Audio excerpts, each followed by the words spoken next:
Quantas vezes você foi comprar uma camiseta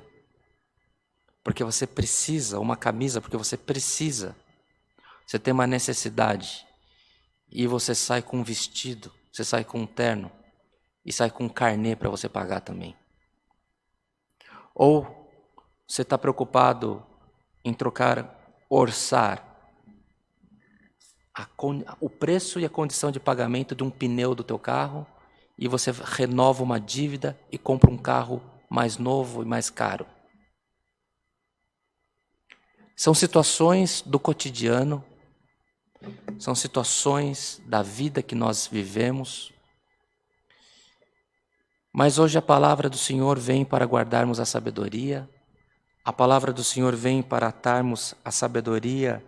e a prudência nos nossos corações, nas nossas mãos, na nossa mente.